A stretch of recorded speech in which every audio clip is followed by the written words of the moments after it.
ರಸಗೊಬ್ಬರ ಕೇಳಿದಂತ ರೈತರ ವಿರುದ್ಧ ಸಚಿವ ಚಲುವರಾಯಸ್ವಾಮಿ ಕೆಂಡಾಮಂಡಲರಾಗಿದ್ದಾರೆ. ಮಂಡ್ಯ ಜಿಲ್ಲೆಯ ನಾಗಮಂಗಲದಲ್ಲಿ ಬಿತ್ತನೆ ರಾಗಿ ವಿತರಣೆ ಕಾರ್ಯಕ್ರಮದಲ್ಲಿ ಸಚಿವರು ಗರಂ ಆದರು.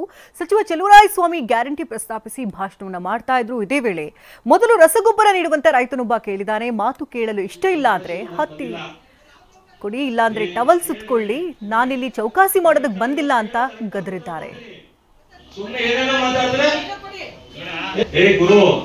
ನಾನು ಇಲ್ಲಿ ಚೌಕಾಶಿ ಮಾಡಕ್ ಬಂದಿಲ್ಲ. ಕೇಳ್ರಿ, ಸುಮ್ನೆ ಕರೆಕ್ಟ್ ಆಗಿರೋದು ಕೇಳು, ಕರೆಕ್ಟ್ ಆಗಿ ಉತ್ತರ ಕೊಡ್ತೀನಿ. ಸುಮ್ನೆ ಏನೇನೋ ಮಾತಾಡಿದ್ರೆ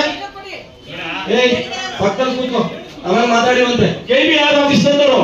ಯಾರು ತಂದವ್ರು ಕೆಬಿ ಆಫೀಸು? ಯಾರಪ್ಪ ಯಾರು ತಂದವ್ರು ಹೇಳು?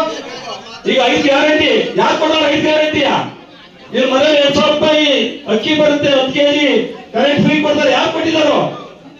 ಯಾರಪ್ಪ ಕೊಟ್ಟಿದ್ದಾರೋ? ಗುರು, ಯಜಮಾನ್ರೆ, ಪ್ರತಿ ಮನೆಗೆ 2,000 ರೂಪಾಯಿ. ಈ ತಾಲೂಕಿಗೆ 200 ಕೋಟಿ ಕೊಡ್ತಾ ಇದ್ದೀವಿ ಪ್ರತಿ ವರ್ಷ. ತಮಾಷೆ ಆಡೋದಲ್ಲ. ರಮೇಶ್ ಬಿಡ, ಮಾತಾಡ್ಕೊಳ್ಳಿ ಬಿಡ, ತೆಗಿ ಮಾತಾಡ್ಕೊಳ್ಳಿ ಬಿಡ ಬಿಡಮ್ಮ. ನೋಡು